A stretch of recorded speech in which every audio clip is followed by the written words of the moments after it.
ይሄ ጥያቄ በጣም እኔ የምጋራው ነገር ነው። በዛችኛዋ ቪዲዮ ላይ የጠቀስኩት ነገር ምንድን ነው? ዜማ ልምምድና ቮካል ትሬኒንግ የተለያዩ ነገሮች ናቸው። ዜማ ማለት ቀጥታ የአብነት ትምህርት ወይንም መዝሙር ጥናት ማለት ነው።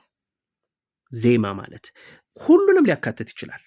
ወረቡንም፣ ቁመቱንም፣ ድጓውንም፣ ጾመ ድጓውንም ሁሉንም ሊያካትት ብቻ ዜማ ነው ሁሉም እሱ።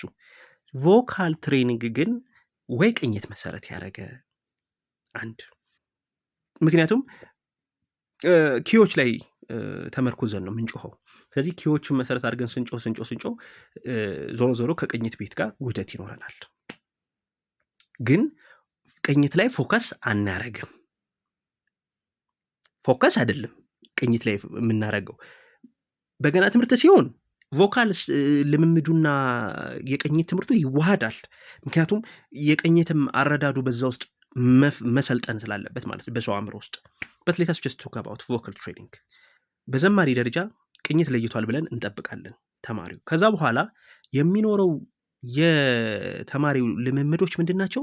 ጉሮሮውን ማበርታት ነው። ዜማ ሊጠቅም ይችላል። ምክንያቱም ጉሮሮ የቅላጼ ትምህርቶች የሚያገኘው ከዝማሬዎች ነው።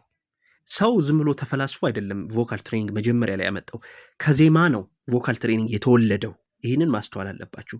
ግን የዜማ ልምምዷ ፉሊ ሁሉም መዝሙሮች፣ ሁሉም ዜማዎች፣ ሁሉም የቁመት ላይክ እዛ ጋር ፕሮሰሽኑ ፐርፎርመንሱ ያስተካክለዋል ማለት አይቻልም። እንዲያውም ልንገራችሁ እኔ በጣም ያየሁት በስሜት የሚባልና በስሜት የሚጮህ የተክሌ ዝማሜ በጣም ጉሮሮ የሚፈልግ ጩኸት የሚፈልግ በዛው ልክ አካልም ስሜትም የተዋሃደበት ነው። በዛ ምክንያት ከፍታና ዝቅታ ብዙ አለው። ሁሉም ግን ተክሌ ዝማሜን ይቆማል ወይ ነው ጥያቄው። አንድ ሰው ዜማ ገፍቶ ካልተማረ ተክሌ ዝማሜ ላይ መድረስ አይችልም። ስለዚህ አንድ የሰንበት ተማሪን ተክሌ ዝማሜን ካልቻልክ ጉሮሮህ ሊገራ አይችልም ልለው ነው ማለት ነው። አይሆንም። ውዳሴ ማርያምና መስተጋብ ተብሏል። አይገሩም። ለምን አይገሩም? ጩኸት ደረጃቸው በጣም አነስተኛ ነው። ሁለተኛ ደግሞ ልንገራችሁ፣ ብዙሃኖቹ የቤተክርስቲያናችን የአገልግሎት ዜማዎች ተመሳሳይ ዜማ ይዘት አላቸው። ልዩነት አለ፣ ጎዳና ላይ ምናምን ነገር ልዩነት ይኖራል። ግን እንደው ወደ ቁመቱ ስንመጣ እንጂ ትንሽ ሞር የተለየ ከቅላጼም ይዘት ጋር ትንሽ ለየት ይላል እንጂ በጣም ደረቅ ዜማ ነው ብዙሃኑ ማለት ነው። እንዲያውም መልካ ዜማዎቹ የሰዓታት ዜማው ትንሽ ውጣ ውረድም አለው፣ ጩኸትም አለው። እንትኑም ለምሳሌ ምንድነው ምስባኩም ትንሽ አለው። ግን ያ ይገራሉ ስንል ስቲል ኢት ቴክስ ሎት ኦፍ ታይም እና አንድን ሰው ወደ ዜማ ቤት ሂድ ምለው ለዜማ ተማሪነት ነው እንጂ ለቮካል ቲቺንግ ለቮካል ኮቺንግ እንዴት ይላካል? ሰው አይላክም። ዜማ ቤት ሰው አይላክም ቮካል ተለማመድ ተብሎ። የቮካል ተማሪው ሊለማመድ ወይ ዜማ ሊለምድ ይሄዳል እንጂ ወደ ዜማ ቤት ያን ሁሉ ስንት ዓመት የሚፈጅ እውቀትን ለቮካል ትሬኒንግ ይጠቅማል ብሎ ማሰብ በጣም ማይገናኝ ነገር ነው።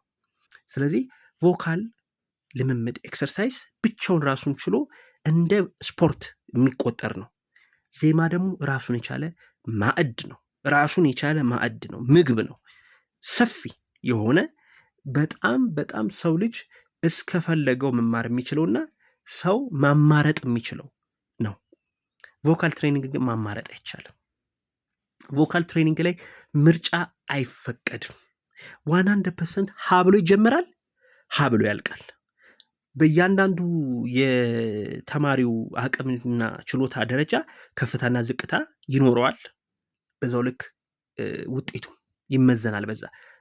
በዜማ ግን መምረጥ ይቻላል። አንድ ሰው ለምሳሌ ድጓ ሊማር ሊሄድ ይችላል፣ ወይ ቅዳሴ ሊማር ሊሄድ ይችላል። በቃ በዛ ማቋረጥ ይችላል። ወይ ደግሞ ዝማሬ መዋሲት መማር ይችላል ከፈለገ፣ ወይ ደግሞ ምዕራፍ መማር ይችላል ከፈለገ። እስከ ጨረሰ ድረስ የወደደውን ወደ አገልግሎት ይገባል። ቮካል ላይ እንደዛ የለም። ቮካል ጀስት ስፖርት ነው።